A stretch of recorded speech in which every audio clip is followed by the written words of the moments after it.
Debate വിത്ത് സ്മൃതി പരുത്തിക്കാട്. രാഷ്ട്രീയക്കാരന്റെ കുപ്പായം എടുത്തിട്ടിട്ടും കഥാപാത്രങ്ങളിൽ നിന്നും ഇറങ്ങാത്ത സുരേഷ് ഗോപി ഒരിക്കൽ കൂടി ആവർത്തിച്ചിട്ടുണ്ട് ഫ്യൂഡലിസ്റ്റ് നിലപാട്. അടുത്ത ജന്മം ബ്രാഹ്മണനായി ജനിക്കണമെന്ന് പറഞ്ഞയാൾക്ക് വോട്ട് ചെയ്യുന്ന ജനം പ്രജകളാണ്. പ്രജകളിൽ ജാതിയുടെയോ മതത്തിന്റെയോ അതിർവരമ്പുകൾ ഇല്ല അത്രേ. കലുങ്കിലിരുന്ന് പ്രജകളെ കാണുന്നതിനിടെ നിവേദനം കൊടുക്കാനെത്തിയ പ്രജയോട് പറഞ്ഞത് നിവേദനം വാങ്ങലല്ല തന്റെ പണിയെന്നാണ്. മറ്റൊരു പ്രജയോട് പറഞ്ഞത് അധികം വർത്തമാനം പറയണ്ട എന്നും താൻ അവരുടെ മന്ത്രിയല്ല രാജ്യത്തിന്റെ മന്ത്രിയാണെന്നുമാണ്.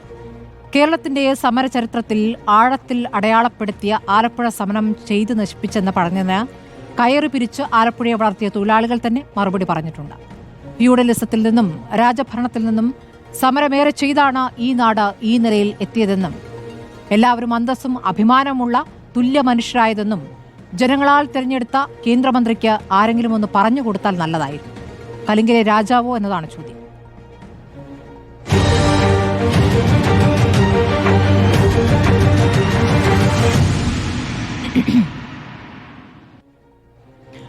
കലുങ്ക് സംവാദത്തിനിടെ ആദ്യമായിട്ടല്ല സുരേഷ് ഗോപിയുടെ പ്രതികരണങ്ങൾ വിവാദമാകുന്നത്.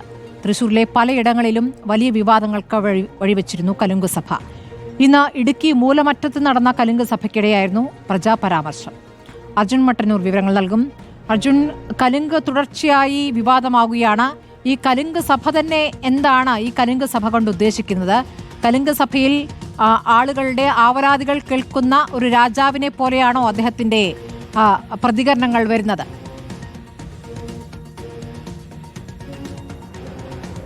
തീർച്ചയായും സ്മൃതി, അങ്ങനെ തന്നെയാണ്. അതായത് ഒരു ജനസമ്പർക്ക പരിപാടിയായിട്ടാണ് ഇതിനെ സുരേഷ് ഗോപി ഉദ്ദേശിച്ചത്. പക്ഷേ ഈ കലുങ്ക് സംവാദ സദസ്സ് പരിപാടികളെല്ലാം തന്നെ സുരേഷ് ഗോപിയുടെ പരാമർശങ്ങൾ ഇത്തരത്തിലുള്ളതാണ്. മാത്രവുമല്ല, സാധാരണ വോട്ടർമാരും സാധാരണക്കാരും തന്റെ അടുത്ത് പരാതിയുമായി വരുമ്പോൾ അവരോടുള്ള പെരുമാറ്റവും സമാനമായ രീതിയിലാണ്. ഇതാദ്യമായിട്ടല്ല സുരേഷ് ഗോപി ഇത്തരത്തിലുള്ള ഫ്യൂഡൽ പരാമർശങ്ങൾ നടത്തുന്നത്. നേരത്തെ കേന്ദ്രമന്ത്രിയാകുന്നതിന് മുൻപും സമാനമായ പരാമർശങ്ങൾ നടത്തിയിട്ടുണ്ട്. ഇതിന് വിമർശനങ്ങൾ ഉയരുമ്പോൾ അദ്ദേഹം ഇക്കഴിഞ്ഞ ഒരു കലുങ്ക് സദസ്സിൽ അദ്ദേഹം ചോദിച്ചത് പ്രജ എന്ന വാക്കിന് എന്താണ് പ്രശ്നം, താൻ ആ വാക്ക് തന്നെ ഉപയോഗിക്കും, മതേതരത്വം അഭിനയിച്ച് നടക്കുന്നവർക്കാണ് ആ വാക്കിൽ പ്രശ്നം എന്നാണ് അദ്ദേഹം പറഞ്ഞത്. ഇത്തരത്തിൽ എല്ലാ കലുങ്ക് സദസ്സിലും അദ്ദേഹം സാധാരണ വോട്ടർമാരെ സാധാരണ ജനങ്ങളെ പ്രജ എന്ന് അഭിസംബോധന ചെയ്യുന്നു. മാത്രവുമല്ല, ഇത്തരത്തിൽ പരാതിയുമായി വരുന്നവരോട് ആ തരത്തിൽ പെരുമാറുകയും ചെയ്യുന്നുണ്ട്. പ്രത്യേകിച്ച് സാധാരണ ഒരു പരാതി ഉന്നയിക്കാൻ വരുന്നവരോട് ആ പരാതി തനിക്ക് പരിഹരിക്കാൻ കഴിയില്ലെങ്കിൽ അത് ബോധ്യപ്പെടുത്തുക എന്നതിനപ്പുറത്തേക്ക് അവരോട് ആജ്ഞാപിക്കുകയും അവരോട് രോഷാകുലനാവുകയും ചെയ്യുന്ന ഒരു സാഹചര്യമുണ്ട്. കരുവന്നൂർ ബാങ്കിലെ പണം തിരിച്ചു നൽകാൻ വേണ്ടി ഇടപെടണം എന്നാവശ്യപ്പെട്ട ആനന്ദവല്ലിയോട് സുരേഷ് ഗോപി അത് ഇവിടെയുള്ള സംസ്ഥാനത്തെ മന്ത്രിമാരോട് പോയി ചോദിക്കൂ എന്ന് പറയുന്നു. എന്നാൽ അതിന് തനിക്ക് കഴിയില്ല എന്ന് പറയുമ്പോൾ എന്നാൽ എന്റെ നെഞ്ചത്തോട്ട് കയറൂ എന്നാണ് സുരേഷ് ഗോപി പറഞ്ഞത്. സാറും ഞങ്ങളുടെ മന്ത്രിയല്ലേ എന്നാണ് അന്ന് ആനന്ദവല്ലി ചോദിച്ചത്. അപ്പോൾ പറഞ്ഞത് അല്ല, ഞാൻ ഈ രാജ്യത്തിന്റെ മന്ത്രിയാണ് എന്നുള്ളതാണ്. അതിനുശേഷവും അദ്ദേഹത്തിന് അതിൽ ഒരു ഖേദവും ഉണ്ടായിട്ടില്ല എന്നതാണ് ഏറ്റവും പ്രധാനപ്പെട്ട കാര്യം. ഇന്ന് ഇടുക്കി മൂലമറ്റത്തും സമാനമായ രീതിയിൽ പ്രജ എന്നടക്കമുള്ള പരാമർശങ്ങൾ നടത്തുന്നു. തനിക്ക് പ്രജകളോട് മാത്രമാണ് കടപ്പാട് എന്ന് അദ്ദേഹം പറയുന്നുണ്ട്. മാത്രവുമല്ല, ഈ പ്രജകളുടെ കഞ്ഞിപ്പാത്രത്തിലേക്കാണ് തന്റെ ശമ്പളം പൂർണ്ണമായും പോകുന്നത് എന്നും അദ്ദേഹം പറയുന്നുണ്ട്. അത്തരത്തിൽ അവർക്ക് ചെയ്യുന്ന സഹായങ്ങളുടെ കണക്കും അദ്ദേഹം പറയുന്നുണ്ട്. മാത്രവുമല്ല, ഈ കൊച്ചുവേലായുധന് വീട് വെച്ച് നൽകിയ CPIM തൊട്ടിപ്പിരിവ് നടത്തിയിട്ടാണ് ഈ പണം കണ്ടെത്തുന്നത് എന്നും അദ്ദേഹം പറയുന്നുണ്ട്. നമുക്കറിയാം, നേരത്തെ അടുത്ത ജന്മത്തിൽ ബ്രാഹ്മണനായി ജനിക്കണമെന്നടക്കം പറഞ്ഞ സുരേഷ് ഗോപി ആ പരാമർശങ്ങൾ തുടരുകയാണ്. അതിലൊരു കുറ്റബോധം പ്രകടിപ്പിക്കുന്നില്ല, അതിലൊരു തെറ്റും മനസ്സിലാകുന്നുമില്ല. കലുങ്കിലെ രാജാവോ എന്നതാണ് ചോദ്യം. ആദ്യം ഞാൻ അഡ്വക്കേറ്റ് ലാൽകുമാറിലേക്ക് പോവുകയാണ്. ശ്രീ ലാൽകുമാർ, വിശാല മനസ്കനായ രാജാവ് സംസ്ഥാനത്തിന്റെ വിവിധയിടങ്ങളിൽ കലുങ്ക് സദസ്സ് സംഘടിപ്പിക്കുന്നു. അവിടെ പ്രജകളുടെ ആവലാതികൾ കേൾക്കുന്നു, പരിഹാരം നടത്തുന്നു. ഇത് ഗംഭീരമായൊരു ഭരണമല്ലേ?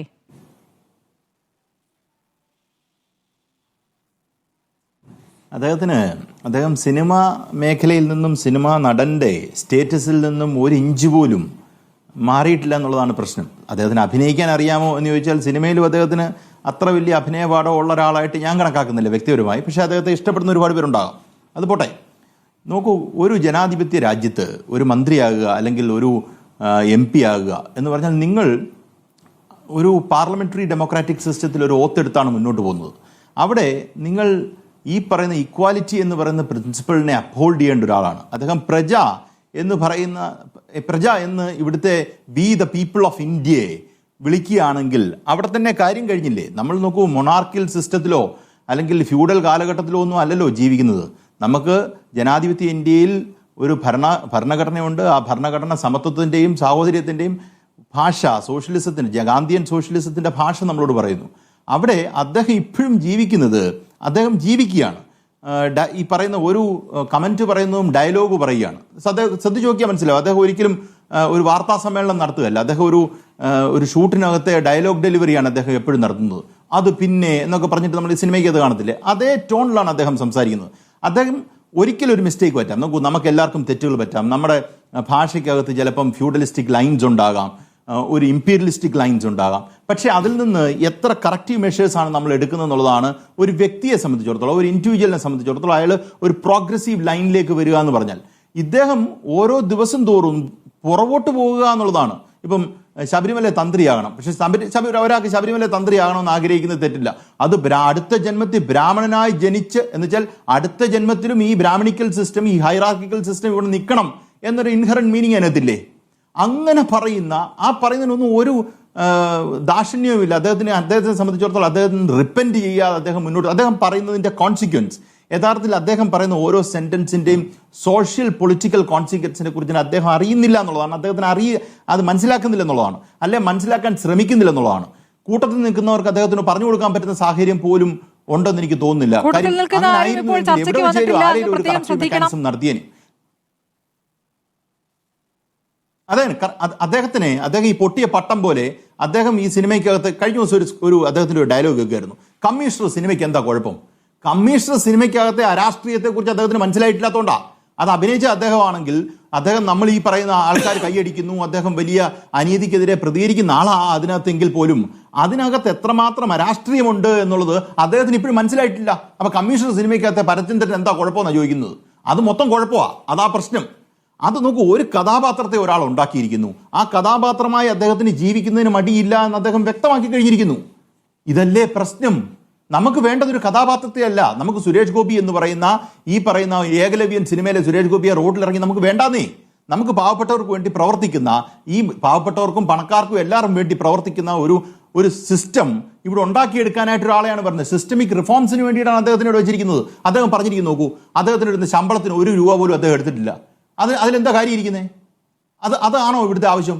അദ്ദേഹത്തിന് ഈ രാജ്യം കൊടുക്കുന്ന ശമ്പളം അദ്ദേഹം എടുക്കാൻ വേണ്ടി വെച്ചിരിക്കുന്നതാണ്. പക്ഷെ അദ്ദേഹത്തിൽ നിന്ന് ജനം പ്രതീക്ഷിക്കുന്നത്, നമ്മൾ പ്രതീക്ഷിക്കുന്നത് എന്താ? ഒരു സിസ്റ്റമിക് ചേഞ്ച് കൊണ്ടുവരത്തക്ക രീതിയിൽ ഇടപെടുക എന്നുള്ളതാണ്. അത് പറയേണ്ടവരെ പറഞ്ഞ് മനസ്സിലാക്കി എയിംസ് കൊണ്ടുവരാൻ ശ്രമിക്കുക. അല്ലാതെ അദ്ദേഹത്തിന് കൈ കിട്ടുന്ന ശമ്പളം 5 വർഷത്തേക്ക് ഞാൻ ഇനിയും തൊടുന്നില്ല, അതിന് എയിംസിന് ഞാൻ സംഭാവനയായിട്ട് തന്നേക്കാമെന്ന് പറഞ്ഞാൽ അത് രാഷ്ട്രീയ പ്രവർത്തനമാകുമോ? അത് പൊതുപ്രവർത്തനമാകുമോ? അതാണ് പൊതുപ്രവർത്തനം എന്ന് അദ്ദേഹം കരുതിയിട്ടുണ്ടെങ്കിൽ അവിടെ ഒരു പെശകുണ്ട്. അതാണ് ഞാൻ പറഞ്ഞ, അദ്ദേഹം വളരെ വിശാല മനസ്ഥിതിയായുള്ള ആശാൻ നമ്മൾ കൊടുക്കുന്നു എന്ന് പറയത്തില്ലേ എന്ന് പറയുന്ന രീതി അദ്ദേഹത്തിന്റെ ശമ്പളം അദ്ദേഹം എടുത്തിട്ടില്ല എന്ന് പറയുന്നത് ഒരു പൊതുപ്രവർത്തനമായി അദ്ദേഹം കണക്കാക്കുന്നു എന്നാണ് വിചാരിക്കുന്നത്. അതൊരു പൊതുപ്രവർത്തനം അല്ല.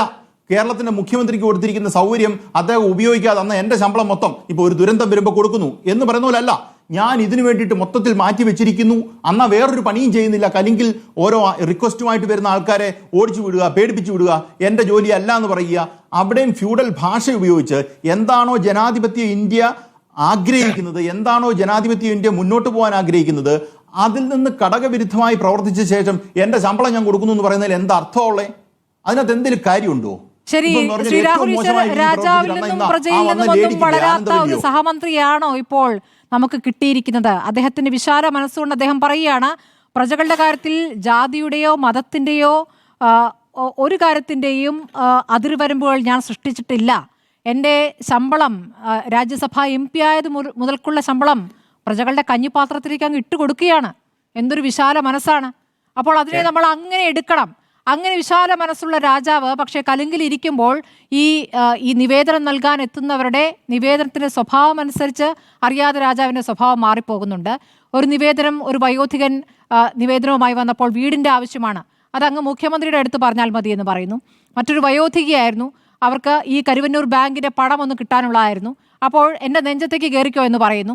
അപ്പോൾ ഇങ്ങനെയാണോ രാജാവ് പ്രജകളോട് സംസാരിക്കുന്നത്? രാജാവും പ്രജയും എന്നതിൽ ഒരു കുഴപ്പവുമില്ല എന്ന് അദ്ദേഹം ആവർത്തിച്ച് പറയുകയാണ്. അപ്പോൾ അദ്ദേഹം ഏത് കാലത്താണ് ജീവിക്കുന്നത്, രാഹുൽ ഈശ്വർ? ശരി സ്മൃതിജി, 3 കാര്യങ്ങൾ ഇത് കേൾക്കുന്നവർ മനസ്സിലാക്കണം. ശ്രീ സുരേഷ് ഗോപി കഞ്ഞിപ്പാത്രത്തിലേക്ക് ഇട്ടുകൊടുക്കുക എന്നുള്ളതിൽ ഈ ഇട്ടുകൊടുക്കുക എന്നുള്ളത് നമ്മുടെ സ്മൃതിജിയുടെ കോൺട്രിബ്യൂഷനാണ്. കാര്യം അങ്ങനെ പറഞ്ഞാൽ മാത്രമേ സുരേഷ് ഗോപി അവരെ താഴെത്തട്ടിലുള്ള ആൾക്കാരായി കാണുന്നുള്ളൂ എന്നും അവർക്ക് മോശകരമായി താൻ തരുന്ന ഔദാര്യമാണെന്ന് ധ്വനിക്കുകയുള്ളൂ. ശ്രീ സുരേഷ് ഗോപി താൻ ശമ്പളം എടുക്കുന്നില്ല, കഞ്ഞിപ്പാത്രം എന്ന വാക്ക് ഉപയോഗിച്ചു എന്നുള്ള സത്യമാണ്.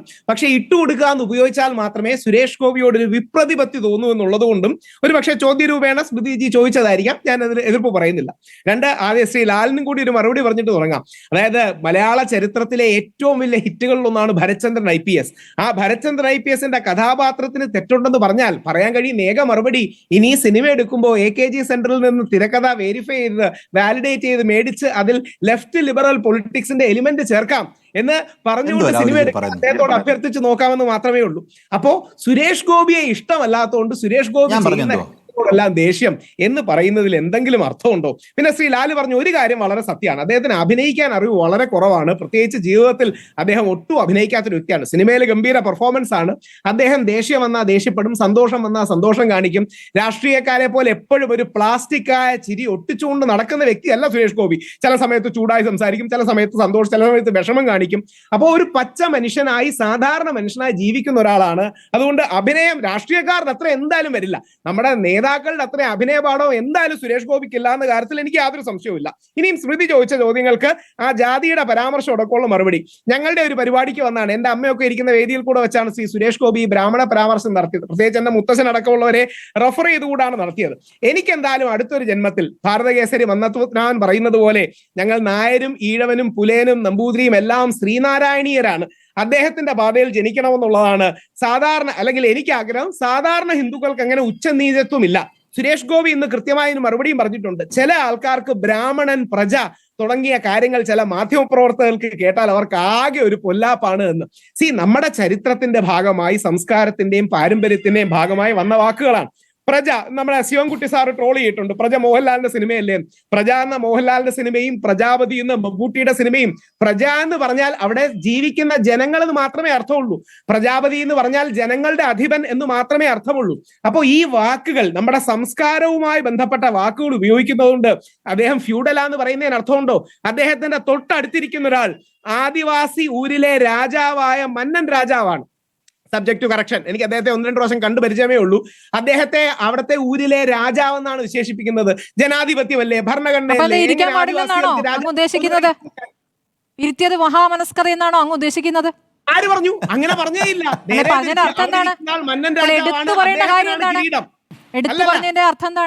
എടുത്തു പറഞ്ഞതിന്റെ അർത്ഥം അവിടെ ഇരിക്കുന്ന ആളെ ആദിവാസി ഊരുകൾ രാജാവെന്നാണ് അഡ്രസ് ചെയ്യുന്നത്. ഞങ്ങളടക്കം അദ്ദേഹത്തെ കാണുമ്പോൾ ആദിവാസി രാജാവെന്നോ ഊരിലെ രാജാവെന്നോ അഡ്രസ് ചെയ്തത്.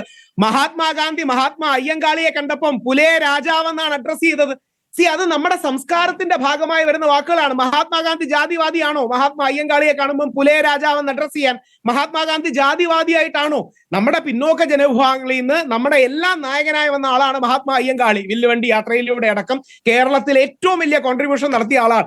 അപ്പൊ ആ ആദിവാസി ഊരിലെ മന്നൻ രാജാവ് അടക്കം അടുത്ത് നിൽപ്പുണ്ട്. ഇനി ഒരു കാര്യം കൂടെ, നായരായ സുരേഷ് ഗോപിയുടെ തലയിലല്ല, അല്ലെങ്കിൽ അവിടുത്തെ ബ്രാഹ്മണ പൂജാരിയുടെ തലയിലല്ല കിരീടമുള്ളത്, അവിടുത്തെ ആദിവാസി മന്നൻ രാജാവിന്റെയാണ്. അപ്പൊ നമ്മൾ മനസ്സിലാക്കേണ്ടത് ഈ ചില വാക്കുകളെ മാത്രം എടുത്ത് പൊളിറ്റിക്കലി കറക്റ്റായി നമ്മൾ സംസാരിക്കുന്ന അർത്ഥമില്ല. സുരേഷ് ഗോപി പൊളിറ്റിക്കലി കറക്റ്റ് അല്ല, പക്ഷെ അദ്ദേഹം എത്തിക്കലി കറക്റ്റ് ആണ്, ധാർമ്മികപരമായി ശരിയാണ്. ഈ രാഷ്ട്രീയത്തിന്റെ കപട സദാചാരവാദ രാഷ്ട്രീയം പുള്ളിക്കില്ല, പക്ഷേ എത്തിക്കലി കറക്റ്റ് ആണ്. 2, കലുങ്ക് വൻ വിജയമാണ്. കലുങ്ക് പോകുന്നിടത്തെല്ലാം ജനപങ്കാളിത്തം കൊണ്ടും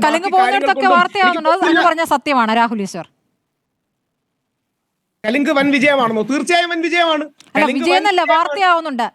നിവേദനം കൊടുക്കാൻ പോകുന്ന വയോധികരോട് കയർത്ത് സംസാരിച്ചുകൊണ്ട് ഒരു മറുപടി പറഞ്ഞോട്ടെ. അതിൽ ശ്രീ നരേന്ദ്രമോദി ഗംഭീരമായിട്ടൊരു മറുപടി ഇപ്പൊ അല്ല, വർഷങ്ങൾക്ക് മുമ്പ് പറയുന്നുണ്ട്. ഇന്ത്യ എന്ന് നന്നാവും എന്നുള്ള ചോദ്യത്തിന് അദ്ദേഹം പറയുന്ന ഉത്തരം എന്താ അറിയാമോ? എപ്പോൾ രാഷ്ട്രീയക്കാർ നോ പറയാനും എപ്പോൾ IAS-കാർ യെസ് പറയാനും പഠിക്കുമ്പോ ഇന്ത്യ നന്നാവും എന്നാണ് ഒരു പഴയ കോൺഗ്രസ് നേതാവിനെ കോട്ട് ചെയ്താ പറയുന്നത്. ഈ നമ്മൾ കൊടുക്കുന്ന എല്ലാ നിവേദനങ്ങൾക്കും ചിരിച്ചോണ്ട് നോക്കിക്കോളാന്ന് പറഞ്ഞ് പിന്നെ തിരിഞ്ഞു നോക്കാത്ത രാഷ്ട്രീയക്കാരെയാണോ വേണ്ടത്? ഇതെനിക്ക് ചെയ്യാവുന്ന ഒരു കാര്യമല്ല കേട്ടോ, ഇത് ഇവിടെ ചെയ്യേണ്ടതാണ്, ഞാൻ എന്നാലും പറയാൻ നോക്കാം എന്ന ഒരു വാചകത്തിനും ഇതെനിക്ക് എടുക്കാൻ പറ്റില്ല, ഇതെനിക്ക് തരണ്ട എന്ന് പറയുന്ന ഒരു വ്യത്യാസമുണ്ട്. രാഹുൽ എന്നാ പിന്നെ കലിങ്ങിരിക്കണ്ടെന്നേ സിംഹാസനത്തിൽ വേറെ എവിടെയെങ്കിലും പോയിരുന്നാ പോരെ? അല്ല, അങ്ങനെയല്ല. ഇങ്ങനെയുള്ള വേറൊരു നേതാവും ഉണ്ട്, നന്മയുള്ള നേതാവ്, എനിക്ക് നേരിട്ടറിയാവുന്ന നല്ല കമ്മ്യൂണിസ്റ്റുകാരനായ G. സുധാകരൻ സാർ. അദ്ദേഹത്തിന് റിക്വസ്റ്റ് കൊണ്ട് കൊടുത്താൽ നിങ്ങൾ അദ്ദേഹം എനിക്കിത് എന്ത് പറ്റൂല, തരം നിങ്ങൾ വേറെ താരതമ്യമാണ് ഇത് നടത്തിക്കൊണ്ടിരിക്കുന്നത് പറയുന്നത് രാഹുൽ നന്മയാണ്. ഈശ്വർ? ജി ഈ രാഷ്ട്രീയ- സുധാകരന്റെ ഭാഗത്ത് നിന്ന് ഇങ്ങനത്തെ വാചകം ഒന്നും വരില്ല. ജി സുധാകരൻ നല്ല രാഷ്ട്രീയ ബോധമുള്ള നേതാവാണ്. അല്ല, ഇങ്ങനത്തെ താരതമ്യം എനിക്ക് നടത്തണ്ട. ഇല്ലെന്നല്ല. പക്ഷേ നമ്മളോട് പ്ലീസിംഗ് ആയിട്ട് പീപ്പിൾ പ്ലീസർ ആയിട്ട് കള്ളം പറയുന്ന പ്ലീസിംഗ് ആയി സംസാരിക്കുന്നതിനെ കുറിച്ചല്ല രാഹുൽ ഈശ്വർ ഇപ്പോൾ പറഞ്ഞത്. അദ്ദേഹം വിനീത വിധേയനായി ജനങ്ങൾക്ക് മുന്നിൽ നിൽക്കണമെന്നല്ല പറഞ്ഞത്. അല്ല. അദ്ദേഹം രാജാവും ബാക്കിയുള്ളവർ പ്രജകളും എന്ന രാജാവ് രൂപത്തിൽ ആര് പറഞ്ഞു? അദ്ദേഹം സ്മൃതി തീരുമാനിച്ചാൽ അഭിനയിക്കുന്നതിനെ കുറിച്ചാണ് ചോദിക്കുന്നത്. ഒരു സെക്കൻഡ്, ശ്രീമതി സ്മൃതി പരുത്തിക്കാട് തീരുമാനിച്ചോ സുരേഷ് ഗോപി രാജാവാണെന്ന്?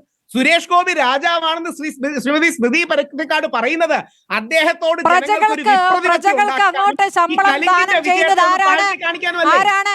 ഒരു സഹമന്ത്രി. ഈ സഹമന്ത്രിക്ക് എത്രത്തോളം അധികാരമുണ്ട്? അതും അവിടെ ഒരു വിഷയമാണല്ലോ. ശ്രീ CR നീലകണ്ഠൻ, ഈ സഹമന്ത്രി എന്ന് വെച്ചാൽ എന്താണ്? യഥാർത്ഥത്തിൽ ക്യാബിനറ്റ് യോഗത്തിൽ പങ്കെടുക്കാൻ പറ്റില്ല, പ്രധാനപ്പെട്ട തീരുമാനങ്ങൾ അറിയില്ല. ഇനി വകുപ്പ് മന്ത്രി കാര്യങ്ങൾ ക്രോഡീകരിക്കാൻ അല്ലെങ്കിൽ സഹായിക്കാൻ ഏൽപ്പിച്ചാൽ സഹായിക്കാം, അതല്ലാതെ സ്വന്തം നിലയ്ക്ക് ഒരു അധികാരവുമില്ലാത്ത സഹമന്ത്രിയാണ്. ആ സഹമന്ത്രി ഇവിടെ കിടന്ന് ഇങ്ങനെ പറഞ്ഞുകൊണ്ടിരിക്കുകയാണ്, എയിംസ് ഞാനിതാ തൃശ്ശൂരിൽ കൊണ്ടുവരും, ആലപ്പുഴയിൽ കൊണ്ടുവരും, ഇവിടെ പാർട്ടിയെ കൂടി പ്രതിരോധത്തിലാക്കുകയാണ്. BJP അതിലെടുത്തിരിക്കുന്ന നിലപാടിന് വിരുദ്ധമായ സ്വന്തമായി തീരുമാനങ്ങൾ പ്രഖ്യാപിക്കുകയാണ്. അപ്പോൾ എന്താണ് അദ്ദേഹത്തിന്റെ അധികാരങ്ങൾ? അദ്ദേഹത്തെ പറ്റി എന്താണ് ധരിച്ചു വശായിരിക്കുന്നത്? ഞാൻ അതിന് മറുപടി പറയുന്നതിന് ഒരു കാര്യം, ഞാനേ ഈ കരുവന്നൂർക്കാരനാണെന്ന് പലവട്ടം പറഞ്ഞിട്ടുണ്ട്. സുരേഷ് ഗോപി ഇപ്പോൾ പ്രതിനിധീകരിക്കുന്ന തൃശ്ശൂർ മണ്ഡലത്തിലെ, അവിടെയാണ് ഞാൻ ജനിച്ചു വളർന്നൊരു 25-35 വയസ്സ് വരെ രാഷ്ട്രീയ പ്രവർത്തനം നടത്തിയത്. അപ്പോൾ കരുവന്നൂർ ബാങ്ക് എന്നൊക്കെ പറഞ്ഞാൽ എനിക്ക് എൻ്റെ സ്വന്തം വീടിൻ്റെ ഭാഗം പോലെയുള്ള ഒരു സ്ഥാപനമാണ്. അവിടെയാണ് ആനന്ദവല്ലിയുടെ, നേരത്തെ നിങ്ങൾ പറഞ്ഞ കോട്ട് ചെയ്ത കാര്യം, ആനന്ദവല്ലിയെ എനിക്കറിയാം, അവരുടെ കുടുംബത്തെ അറിയാം, അത് അവരുടെ ഭർത്താവിനെ അറിയാം, അവരുടെ സഹോദരന്മാരെയൊക്കെ എനിക്കറിയാം. അപ്പം ഞാൻ പറഞ്ഞ കാര്യം എന്താണെന്ന് വെച്ചാൽ, അവിടെ ഒരു പ്രധാന പ്രശ്നം വന്നിട്ടുണ്ട്. ഇപ്പം ഞാൻ കഴിഞ്ഞ കുറച്ച് ദിവസങ്ങൾക്ക് മുമ്പ് അവിടെ ആ പ്രദേശത്ത് പോയപ്പോൾ 2024 തെരഞ്ഞെടുപ്പ് കാലത്ത് ഞങ്ങൾ SG വോട്ട് ചെയ്യും, ഞങ്ങൾ സുരേഷ് ഗോപിക്ക് വോട്ട് ചെയ്യും എന്നൊക്കെ പറഞ്ഞ പല രാഷ്ട്രീയത്തിൽപ്പെട്ട ആളുകൾ, പല എൻ്റെ സൗഹൃദത്തിലുള്ള ആളുകൾ, ഞാൻ അവരോട് ചോദിച്ചു, നിങ്ങൾ BJPക്ക് വോട്ട് ചെയ്യുന്നത് എന്തിനാ? അപ്പോൾ അവർ പറഞ്ഞു, ഞങ്ങൾ BJPക്കല്ല സുരേഷ് ഗോപിക്കാണ് വോട്ട് ചെയ്യുന്നത് എന്നൊരു വാദം പറഞ്ഞു. അതേ ആളുകൾ ഇപ്പോൾ ചെല്ലുമ്പോൾ പറയുന്ന ഒരു അബദ്ധം പറ്റിച്ചേട്ടാ, എന്താ ഇപ്പം ചെയ്യുക, ഈ 5 കൊല്ലം സഹിക്കലാണ്ട് എന്താ ചെയ്യാന്നാണ് തൃശ്ശൂരിലെ സുരേഷ് ഗോപിക്ക് വോട്ട് ചെയ്ത വോട്ടർമാർ ചോദിക്കുന്നത്. രാഹുൽ ഈശ്വർ എങ്ങനെ വെള്ള പൂശിയാലും ന്യായീകരിച്ചാലും അവിടെയുള്ളൊരു റിയാലിറ്റിയാണ് ഞാൻ പറഞ്ഞത്, അതവിടെ നിൽക്കട്ടെ. രണ്ടാമത്, സുരേഷ് ഗോപി സ്വന്തം ഉള്ളിൽ രാജാവ് തന്നെയാണ്, ഉള്ളിൽ അദ്ദേഹം രാജാവ് തന്നെയാണ്. അപ്പോൾ പ്രജയെക്കുറിച്ച്, പ്രജ എന്ന വാക്കിനെക്കുറിച്ച് വലിയ വ്യാഖ്യാനങ്ങൾ കേട്ടു. മോഹൻലാലിൻ്റെ സിനിമയിലുണ്ട്, മമ്മൂട്ടിയുടെ സിനിമയിലുണ്ട്.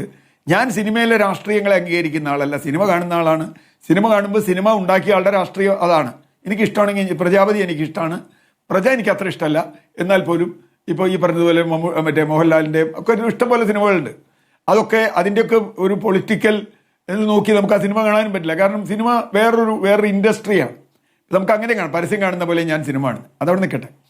ഇനി കമ്മീഷണർ, അതുകൊണ്ട് കമ്മീഷണർ രാഷ്ട്രീയത്തെക്കുറിച്ചൊന്നും ഞാൻ പറയുന്നില്ല. കമ്മീഷണർക്ക് അത് ആളുകൾക്ക് ഇഷ്ടപ്പെട്ട ഒരു സിനിമ, അത് കമേഴ്ഷ്യൽ സിനിമയാണ്, അതങ്ങനെ ചെയ്യും. ഇപ്പോൾ ഒരു ഡാൻസ് ചെയ്യുമ്പോൾ, ശോഭന ഡാൻസ് ചെയ്യുമ്പോൾ അതിലെല്ലാം എനിക്ക് ഇഷ്ടപ്പെട്ടോളുന്നില്ല. ശോഭനയുടെ നൃത്തം ഇഷ്ടമായതുകൊണ്ട് നമ്മൾ ശോഭനയുടെ ഡാൻസ് കാണുന്നു, ഡാൻസിനോട് ഇഷ്ടം.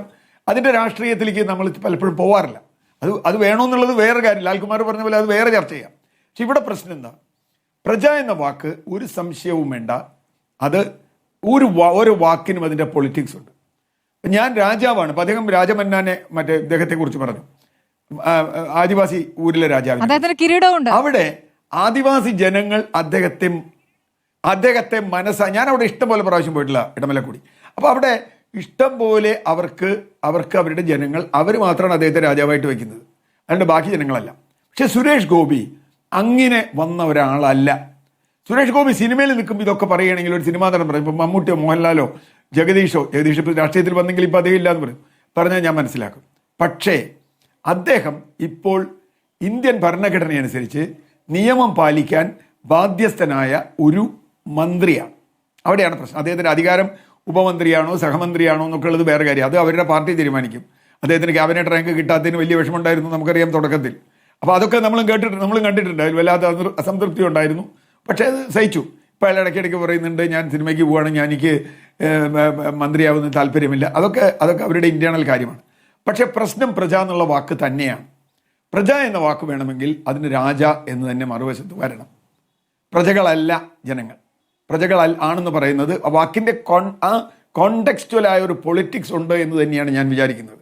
അത് അദ്ദേഹത്തിൻ്റെ ഉള്ളിൽ മുഴുവനുണ്ട്, ഇതിൽ മാത്രമല്ല, അദ്ദേഹത്തിൻ്റെ ഉള്ളിൽ മുഴുവനുണ്ട്. നേരത്തെ ബ്രാഹ്മണനാവണം എന്ന് പറഞ്ഞതിനെ കുറിച്ച് ന്യായീകരിച്ച് കേട്ടു. യഥാർത്ഥത്തിൽ ഇത് അദ്ദേഹത്തിൻ്റെ ഉള്ളിലുള്ള കാര്യമാണ്. അദ്ദേഹം ഒരു നിലയ്ക്ക് രാഹുൽ ഈശ്വരനോട് യോജിക്കുന്നു. സത്യസന്ധമായാണ് അദ്ദേഹം പറയുന്നത്. തൻ്റെ ഉള്ളിലുള്ള മുഴുവൻ കാര്യവും അദ്ദേഹം പറയാണ്. ഈ രാജ്യത്ത് പ്രജയുണ്ട്, ഈ രാജ്യത്ത് പ്രജകളുണ്ട്, ഞാൻ അവർക്കൊക്കെ പ്രജാക്ഷേമ തൽപരനായ രാജാവ് നമ്മൾ പറയില്ലേ, മഹാബലിയെക്കുറിച്ച് പറയാറുണ്ട്, തിരുവിതാംകൂറിലെ ചില രാജാക്കന്മാരെ കുറിച്ച് പറയാറുണ്ട്. പ്രജാക്ഷേമ തൽപരനായ, കുട്ടി കഥ പറയുമ്പോഴും ഒരിടത്തൊരു രാജാവ് ഉണ്ടായിരുന്നു, പ്രജാക്ഷേമ തൽപരനായിരുന്നു അദ്ദേഹം എന്ന് പറയാറുണ്ട്. കാരണം പ്രജകൾക്ക് വേണ്ടി അദ്ദേഹം ഒരുപാട് നല്ല കാര്യങ്ങൾ ചെയ്യും. നമ്മുടെ രാഷ്ട്രീയത്തിൻ്റെ ഒരു പ്രതിസന്ധി അതാണ്. നമ്മുടെ രാഷ്ട്രീയം ഇപ്പോഴും പ്രജ എന്ന അവസ്ഥയിൽ നിന്ന് വിട്ടിട്ടില്ല. ആ പ്രജയുടെ പ്രശ്നം എന്താ? പ്രജയ്ക്ക് ഭരണഘടനാപരമായി ഒരു അവകാശങ്ങളുമില്ല, ഒരു അവകാശവും ഇല്ല, അധികാരവും. ആകെയുള്ള ഒരു അധികാരം എന്താ അറിയോ? 5 വർഷം മുമ്പ് പോയി കുത്തുക, ആരെ തിരഞ്ഞെടുക്കണം, തൻ്റെ രാജാവ് ആരാണെന്ന് തിരഞ്ഞെടുക്കാനുള്ള അവകാശം പ്രജകൾക്ക് കൊടുക്കുന്നു. അത് കഴിഞ്ഞാൽ എന്ത് സംഭവിക്കും? പ്രജകൾക്ക് ഇദ്ദേഹം പറയുന്നത്, ഇപ്പോൾ പ്രജ ഫ്രീ ബീസ് കൊടുക്കുന്നു. ഫ്രീ ബീസ് ഞങ്ങൾ ഇത്ര കൊടുക്കുന്നു, ഞങ്ങൾ ഇത്ര കൊടുക്കുന്നു. ഇപ്പോൾ ഏറ്റവും ഒടുവിൽ ബീഹാറിൽ വളരെ വിവാദമായ ഒരു ഫ്രീ ബീസിൻ്റെ കാര്യം നമ്മൾ ചർച്ച വന്നതാണ്. അങ്ങനെ കൊടുക്കുന്നു. അത് കിട്ടിയില്ലെങ്കിൽ നിങ്ങൾക്കൊന്നും ചോദിക്കാനില്ല. ഇപ്പം ഞാൻ ഒറ്റ ഉദാഹരണം പറയാം. ഇപ്പോൾ ഇതൊന്നുമല്ല, കേരളത്തിലെ ക്ഷേമ പെൻഷനെ കുറിച്ച് ഹൈക്കോടതിയിൽ ഒരു കേസ് വന്നു, നമുക്കൊക്കെ ഓർമ്മയുണ്ടോ? കേസ് വന്നപ്പോൾ പറഞ്ഞു ക്ഷേമ പെൻഷൻ അവകാശമല്ല, ക്ഷേമ പെൻഷൻ ഔദാര്യമാണ്, അതൊരു പ്രജാ കണക്ഷനാണ്, ഞങ്ങളുടെ ഔദാര്യമാണ്, ഞങ്ങൾ തരും. ഏത് ഗവൺമെൻറ് ആയാലും വരുമോ, ഞാനതിൻ്റെ രാഷ്ട്രീയമല്ല കാണുന്നത്. അങ്ങനെ പ്രജകളെ ആക്കി ജനങ്ങളെ തങ്ങൾ കൊടുക്കുന്ന ഔദാര്യത്തിൻ്റെ വക്താക്കളാക്കി മാറ്റുകയാണ്. അതിൽ നിന്ന് അവകാശങ്ങൾ പതുക്കെ പതുക്കെ പതുക്കെ ഇല്ലാതാവും പ്രജയ്ക്ക്. ഇത് അദ്ദേഹം സ്വാംശീകരിച്ചിട്ടുണ്ട്. പലരും അത് ഇൻഡയറക്റ്റാണ് പറയണമെങ്കിൽ രാഹുൽ പറഞ്ഞതുപോലെ അദ്ദേഹം വ്യക്തമായത് പറയുകയാണ്, ഞാൻ രാജാവാണ്, നിങ്ങൾ പ്രജകളാണ്, നിങ്ങൾക്ക് ഇതില്ലാതെ പറ്റില്ല. ആ ഒരു അവസ്ഥയിലേക്ക് അദ്ദേഹം എത്തിയത് എങ്ങനെയാണ്? അത് അദ്ദേഹം സിനിമാക്കാരനായതുകൊണ്ടാണ്. സിനിമയിൽ അദ്ദേഹം പല രാജാക്കന്മാരായിട്ടും വേഷം കെട്ടാം. നമുക്ക് വീരപാണ്ഡ്യ കട്ടബൊമ്മനായിട്ട് ഒരാൾക്ക് വേഷം കെട്ടാം. ശിവാജി ഗണേശൻ വീരപാണ്ഡ്യ കട്ടബൊമ്മനായിട്ട് കഴിഞ്ഞിട്ട് അദ്ദേഹം രാഷ്ട്രീയത്തിൽ വന്ന് വീരപാണ്ഡ്യ കട്ടബൊമ്മൻ്റെ പോലെ ഇരുന്നാൽ ആളുകൾ അത് അത്ര പിടിച്ചോളണമെന്നില്ല. പക്ഷേ ഇവിടെ സുരേഷ് ഗോപിക്ക് തെറ്റുപറ്റിയെന്ന് ഞാൻ പറയില്ല. BJP, അതുകൊണ്ടാണ് BJP അദ്ദേഹത്തെ ന്യായീകരിക്കാൻ വരാത്തത്. ഒരു BJP-കാരൻ അദ്ദേഹത്തെ ന്യായീകരിക്കാൻ വരുന്നില്ല എന്ന് സ്മൃതി പറഞ്ഞ്. ഇതിൽ മാത്രമല്ല, പഴയ ബ്രാഹ്മണ വിവാദത്തിൽ വന്നില്ല, ആനന്ദവല്ലിയുടെ വിഷയത്തിൽ വന്നില്ല, ഒന്നും വന്നില്ലല്ലോ. എന്താ വരാത്തത്? കാരണം അവർക്ക് ഇത് അങ്ങനെ പറയാൻ പറ്റില്ല. അവർക്ക് ഉള്ളിൽ, ഞാൻ പറയുന്നത് BJP-യുടെ രാഷ്ട്രീയത്തിൽ അടിസ്ഥാനപരമായി സംഘപരിവാർ രാഷ്ട്രീയത്തിൽ ഈ രാജാ പ്രജാ സങ്കല്പം തന്നെയാണുള്ളത്. ജനാധിപത്യമൊന്നും അവർക്കില്ല. ജനാധിപത്യം അവർ അംഗീകരിക്കുന്നുമില്ല, അവരുടെ സംഘടനയിലും ഇല്ല, പുറത്തുമില്ല. ജനാധിപത്യം എന്നുള്ളത് വ്യവസ്ഥ അവരില്ല. കാരണം തുല്യത എന്നത് അവർ അംഗീകരിക്കുന്നില്ല. തുല്യതയില്ല. 2 തരം 3 തരം 4 തരം പൗരന്മാരുള്ള ഒരു രാജ്യമാക്കണം എന്നാണ് പറയണേ. അങ്ങനെ പറയുമ്പോൾ പിന്നെ ജനാധിപത്യത്തിന് എന്താർത്ഥം? ജനാധിപത്യത്തിൽ എല്ലാവർക്കും ഒരു വോട്ടാണ്. ഞാൻ എല്ലാ ജാതിക്കാരെയും ഒരുപോലെ കാണുന്നു. എന്തായി പറഞ്ഞതിൻ്റെ അർത്ഥം? ഇന്ത്യൻ ഭരണഘടന തൊട്ട് സത്യപ്രതിജ്ഞ ചെയ്ത ഒരു മന്ത്രി ഞാൻ എല്ലാവരെയും ഒരുപോലെ കാണുന്നു എന്ന് വീണ്ടും വീണ്ടും ആവർത്തിക്കുന്നതിൻ്റെ കാര്യം എന്താ? അദ്ദേഹത്തിൻ്റെ ബേസിക് ഡ്യൂട്ടിയാണ്. മറ്റേ ഏതെങ്കിലും ജാതിയോടോ മതത്തോടോ ഈവൻ രാഷ്ട്രീയ പാർട്ടിയോട് പോലും അങ്ങനെ നമ്മൾ പ്രീതിയോ അതുപോലെ വിദ്വേഷമോ കാണിക്കാൻ പാടില്ല. അങ്ങനെയല്ലേ ഭരണഘടന പറയുന്നത്. പക്ഷെ അത് അദ്ദേഹം ആ ഭരണഘടന അദ്ദേഹത്തിന് ഇതുവരെ മനസ്സിലായിട്ടുമില്ല. അദ്ദേഹത്തിൻ്റെ കുറ്റമല്ല, അദ്ദേഹം ഇംബൈബ് ചെയ്തിരിക്കുന്നു ഒരു പ്രത്യേക വ്യവസ്ഥിതിയോട്. ആ വ്യവസ്ഥിതി അദ്ദേഹത്തിൻ്റെ ഉള്ളിലുണ്ട്. അതുകൊണ്ട് ബ്രാഹ്മണനാവണമെന്ന് പറയും, തന്ത്രിയാവണമെന്ന് പറയും, അടുത്ത ജന്മത്തിൽ വേറെ എന്തെങ്കിലുമൊക്കെ ആവണമെന്ന് പറയും. അതൊക്കെ നമുക്ക് വ്യാഖ്യാനം വരാം, ബ്രാഹ്മണൻ എങ്ങനെയാണെന്നൊക്കെയാണ്.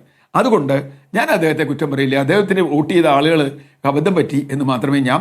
അഡ്വക്കേറ്റ് എൻ ലാൽകുമാർ, ഇപ്പോൾ ഇത് സുരേഷ് ഗോപിയുടെ ഒരു ശൈലിയാണ് എന്ന രൂപത്തിൽ തൃശ്ശൂരിലെ ജനങ്ങൾ അത് അംഗീകരിക്കാനുള്ള സാധ്യത എത്രത്തോളം കാണുന്നു? ഇപ്പോൾ സുരേഷ് ഗോപി എന്ന വ്യക്തിയെ എടുക്കുകയാണെങ്കിൽ അദ്ദേഹം സിനിമാ നടനായിരുന്ന കാലത്തും അദ്ദേഹം പലർക്കും സഹായങ്ങൾ ചെയ്തതായിട്ട് അദ്ദേഹത്തിൻ്റെ കൂടെ പ്രവർത്തിച്ചവർ തന്നെ പലപ്പോഴായി സാക്ഷ്യപ്പെടുത്തിയിട്ടുണ്ട്. ഇപ്പോൾ അദ്ദേഹം സഹമന്ത്രി എന്ന നിലയ്ക്കല്ലാതെ തന്നെ ഇപ്പോൾ നമ്മുടെ ചാനലിൽ നിന്ന് തന്നെയാണെങ്കിലും ഏതെങ്കിലും ഒരു ദുരിതം അനുഭവിക്കുന്നവരുടെ വാർത്ത അറിഞ്ഞ് അവരെ സഹായിക്കാൻ വേണ്ടി അദ്ദേഹത്തെ വിളിക്കുകയാണ്.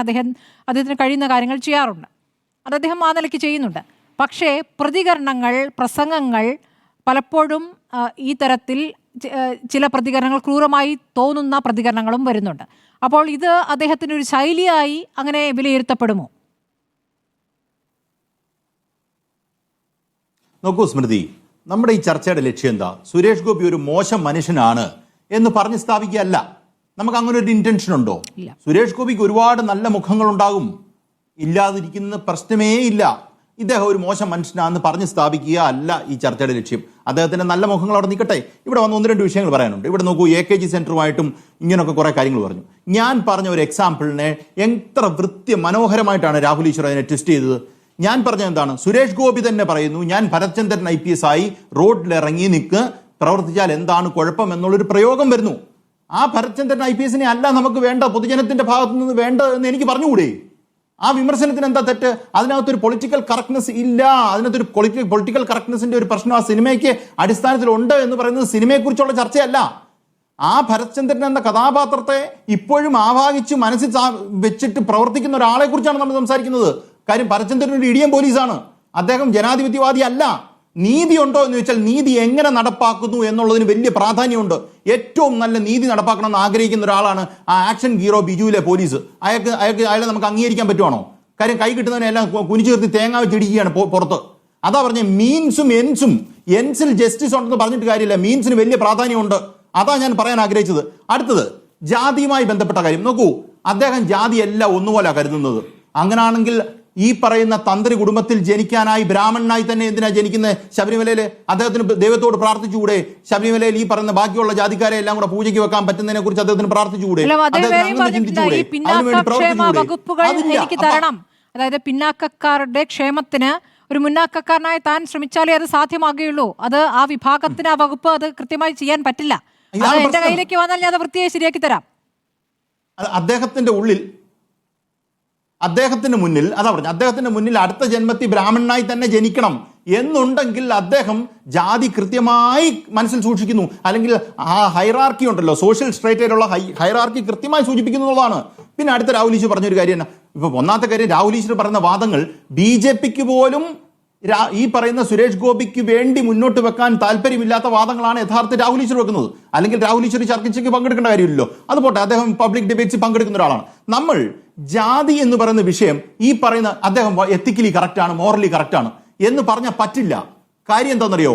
നമ്മൾ പബ്ലിക് സ്പേസിൽ, പബ്ലിക് ഡിസ്കോഴ്സിൽ എങ്ങനെ പെരുമാറുന്നു എന്നുള്ള ഒരു വലിയ പ്രാധാന്യമുണ്ട്. ഞാൻ എൻ്റെ ഭാര്യയെ വീട്ടിൽ ഇരിക്കുമ്പോൾ ചക്കര പൊന്നെന്ന് വിളിക്കും, റോഡിലിറങ്ങി കെട്ടിപ്പിടിച്ചുണ്ടാക്കാൻ പറ്റുമോ? പറ്റത്തില്ല, അങ്ങനെ ചെയ്യത്തില്ല. കാരണം പബ്ലിക് സ്പേസ് എന്ന് പറഞ്ഞാൽ വേറൊരു കാര്യമാണ്. എന്ന് പറയുന്നത് പോലെ വീട്ടിനകത്ത് രൂക്ഷമായ ഭാഷ ഉപയോഗിക്കുന്ന ആ ഭാഷ എനിക്ക് വെളിയിൽ ഉപയോഗിക്കാൻ പറ്റുമോ എന്ന് പറയുന്ന പോലെ തന്നെയാണ്. അങ്ങനെ ഒരു ചിന്ത തന്നെയാണ് പബ്ലിക് സ്പേസിൽ നിന്ന്, പബ്ലിക് ഡിസ്കോഴ്സിൽ നിന്ന് ഈ വിഷയങ്ങൾ പോകേണ്ടത് ആവശ്യമുണ്ട്. അതുകൊണ്ടാണ് വിമർശനം വരുന്നത്. നോക്കൂ, ശക്തമായ ഭാഷയിൽ അല്ലെങ്കിൽ ഏതെങ്കിലും രീതിയിൽ മോശമായി സംസ്ഥാന സർക്കാരിന്റെ ഒരാൾ ഇടപെടുന്നു, നിങ്ങൾ എക്സാമ്പിൾ എടുത്തു, ചർച്ച ചെയ്തില്ലേ നമ്മൾ? അത് ശരിയാക്കണമെന്ന് പറയത്തില്ലേ? ഏത് പാർട്ടിക്കാരും ആട്ടുന്നേ, പ്രതിപക്ഷ നേതാവ്, മുഖ്യമന്ത്രി, മന്ത്രിമാര്, ഇവരെ കുറിച്ചൊക്കെ നമ്മൾ ചർച്ച ചെയ്യുന്നത് എന്തിനാ? ആ ഭാഷ നന്നാകേണ്ടത് കൊണ്ടാണ്. അത് പൊതുതലത്തിൽ നിൽക്കാൻ പാടില്ലാത്തത് കൊണ്ടാണ്. അത് പറഞ്ഞതിനകത്ത് എന്താ തെറ്റ്? സുരേഷ് ഗോപി പറയുന്നതിനകത്ത് ഒരു രാഷ്ട്രീയ പ്രശ്നമുണ്ട്, ഒരു പൊളിറ്റിക്കൽ ക്വസ്റ്റ്യൻ അവിടെ ഉണ്ട് എന്ന് ചോദ്യം മുന്നോട്ട് വെക്കുമ്പം അതല്ല, അദ്ദേഹത്തിന്റെ മനസ്സ് നല്ലതാണെന്ന് മാത്രം പറഞ്ഞാൽ ഒക്കത്തില്ല. അദ്ദേഹത്തിന്റെ മനസ്സ് എത്ര നല്ലതാണെങ്കിലും അദ്ദേഹം പബ്ലിക് ഡിസ്കോഴ്സിലേക്ക് വരുമ്പം, വീടിനകത്ത് എന്തൊക്കെ അദ്ദേഹത്തിന് ഉണ്ടെങ്കിലും, എത്ര നന്മയുണ്ടെങ്കിലും അത് പുറത്തിറങ്ങി വരുമ്പം ആ പൊളിറ്റിക്കൽ കറക്റ്റ്നെസ്സോടുകൂടി തന്നെ പെരുമാറേണ്ടതായിട്ടുണ്ടെന്നാണ് ഞാൻ മനസ്സിലാക്കുന്നത്. അതല്ലാതെ ചുമ്മാ ഈ പറയുന്ന രീതിയിൽ ഇടപെടാൻ പറ്റില്ല. അതങ്ങനെ പറ്റാൻ നമുക്ക് സമൂഹത്തിന് സമ്മതിക്കാൻ പറ്റില്ല. രാഹുൽ ഈശ്വർ പറഞ്ഞ വാദത്തിനകത്ത് അർത്ഥമില്ലാത്തൊരു വാദമാണ്. ഒരു പോയിന്റ് എടുത്തിട്ട് അയ്യോ അദ്ദേഹം നല്ല മനുഷ്യനാണെന്ന് പറഞ്ഞ് സ്ഥാപിക്കാനാണെങ്കിൽ കുറച്ചു പേരെങ്കിലും ശരിയാ, അദ്ദേഹം നല്ല മനുഷ്യനാണ്, കാര്യം നല്ല കാര്യങ്ങൾ ചെയ്യുന്നതിനെ കുറിച്ച് ഇപ്പൊ സ്മൃതി പറഞ്ഞില്ലേ? അതല്ല നമ്മൾ ഉദ്ദേശിക്കുന്ന കാര്യം. ഒരു പൊസിഷനിൽ ഇരിക്കുന്ന ആള്, ഒരു കോൺസ്റ്റിറ്റ്യൂഷണൽ പൊസിഷനിൽ ഇരിക്കുന്ന ഒരാള് ബിഹേവ് ചെയ്യേണ്ട ഒരു രീതി, അത് കോൺസ്റ്റിറ്റ്യൂഷണൽ ഫ്രെയിംവർക്കിനനുസരിച്ചാണോ അദ്ദേഹം പെരുമാറുന്നത് എന്നുള്ളതാണ് ചോദ്യം. എത്രയോ ദൂരം മാറിയാണ് നിൽക്കുന്നത്. മറുപടി നൽകാം. ഇതോടൊപ്പം തന്നെ ഒരുപാട് അബദ്ധങ്ങളും അദ്ദേഹം പറഞ്ഞു പോകുന്നതിലുണ്ട്. നമുക്കറിയാമല്ലോ, 10 വകുപ്പുകൾ വേണം, മന്ത്രിസ്ഥാനം വേണ്ട എന്ന് പറയുന്നു. 5 മന്ത്രിമാർ.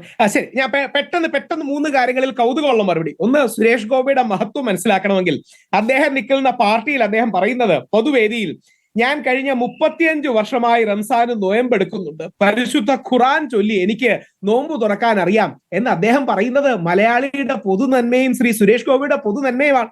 കേരളത്തെ അടക്കം അപകീർത്തിപ്പെടുത്തുന്ന മുസ്ലിം വിരുദ്ധ സിനിമകൾ വന്നിട്ടില്ലേ? ഏതെങ്കിലും ഒന്ന് ശ്രീ സുരേഷ് ഗോപി എൻഡോസ് ചെയ്ത് കണ്ടിട്ടുണ്ടോ? സുരേഷ് ഗോപി കാരണം ജെനുവിനായ ഒരു അയ്യപ്പ ഭക്തനാണ്. സ്മൃതി കണ്ടില്ലായിരിക്കും. ഇല്ലെങ്കിൽ സുരേഷ് ഗോപി ആ നെഞ്ചിൽ വളരെ ശക്തമായ അയ്യപ്പന്റെ ഒരു ലോക്കറ്റ് ഇട്ടുകൊണ്ടാണ് വരുന്നത്. അദ്ദേഹം അത് വളരെ താൻ അയ്യപ്പ ഭക്തനാണെന്ന് ഹൈലൈറ്റ് ചെയ്ത് കാണിക്കുകയും നമ്മുടെ രാജ്യസഭയിൽ പോയി സംസാരിച്ചപ്പോൾ അയ്യപ്പന്റെ എന്തോ കേട്ടില്ല, പുലിപ്പല്ല് എനിക്ക് കേൾക്കാൻ കഴിയുന്നില്ല. പോട്ടെ, ശരി. ഇനി 2, ശ്രീ സുരേഷ് ഗോപി പറഞ്ഞതിന് അടർത്തി മാറ്റി പറയുന്നതിന് എന്തെങ്കിലും അർത്ഥമുണ്ടോ? സുരേഷ് ഗോപി പറഞ്ഞത് ജനറൽ വിഭാഗത്തിനെ SC ST ഹെഡ് ചെയ്യണം. ഇതേപോലെ പിന്നോക്ക ഡിപ്പാർട്ട്മെന്റിൽ മുന്നോക്കക്കാരും വരണം. ഇതിൽ ആദ്യത്തെ വരി മാത്രം വെട്ടി മാറ്റിയതിനു ശേഷം രണ്ടാമത്തെ വരി പറയുന്നതിൽ എന്തെങ്കിലും അർത്ഥമുണ്ടോ? അദ്ദേഹം പറഞ്ഞത് ജനറൽ വിഭാഗം SC/ST ഹെഡ് ചെയ്യണമെന്നും പിന്നോക്ക വിഭാഗം വരണമെന്നും. അങ്ങനെ ജാതി സമുദായങ്ങൾ, ഹിന്ദുമതത്തിൽ ജാതി ഉണ്ടെന്നുള്ള റിയാലിറ്റിയാണ്, പക്ഷേ ഉച്ചനീചത്വങ്ങൾ ഇല്ലാതാക്കണം എന്നുള്ള ഏറ്റവും പോസിറ്റീവ് ഇന്റൻഷനിലൂടെ അല്ലേ അദ്ദേഹം പറയുന്നത്. രണ്ട്, BJP-യിലെ പലർക്കും അദ്ദേഹത്തിന്റെ നന്മ ഉയർത്തിപ്പിടിക്കണമെന്നുള്ളതാണ് എല്ലാവരുടെയും ആഗ്രഹം. ശ്രീ മുകേഷിന് പ്രശ്നം വന്നു, CPM-കാർ പോലും അദ്ദേഹത്തെ ഡിഫെൻഡ് ചെയ്യാൻ മടിച്ചില്ലേ? ശക്തമായി മാധ്യമങ്ങളോട് ശ്രീ സുരേഷ് ഗോപി പറഞ്ഞത് എന്താ? എന്തിന് മുകേഷ് രാജിവെക്കണം, കോടതി പറഞ്ഞു എന്നല്ലേ. ഇത് രാഷ്ട്രീയത്തിന് അതീതമായി ധാർമ്മികത ഉയർത്തിപ്പിടിക്കുന്ന നിലപാടല്ലേ? BJP-കാർക്കോ കോൺഗ്രസുകാർക്കോ CPM-കാർക്കോ രാഷ്ട്രീയ ലൈൻ കാണും, അതിനപ്പുറമുള്ള ഒരു ശരി അദ്ദേഹത്തിന്റെ പ്രത്യേക ശൈലി എത്രത്തോളം ജനങ്ങൾ അംഗീകരിക്കുമെന്നുള്ളത് നമുക്ക് പിന്നീട് അല്ല, ജയിച്ചതിന് ശേഷമാണല്ലോ ഇത് ഇത്രയും കണ്ടത്. ജയിച്ചതിന് ശേഷമാണല്ലോ ഇത് കാണുന്നത് രാഹുൽ. സമയമില്ലാത്തതുകൊണ്ടാണ്. ഇനി അടുത്ത കലങ്കിൽ ചർച്ചയ്ക്കിരിക്കാം, അടുത്ത കലങ്കിന് ശേഷം ചർച്ചയ്ക്കിരിക്കാം. നമ്മുടെ സമയം കഴിയുന്നതുകൊണ്ടാണ്. വളരെ നന്ദി ലാൽകുമാർ, രാഹുൽ ഈശ്വർ, ശ്രീ CR ചർച്ചയിൽ പങ്കെടുത്തതിന്.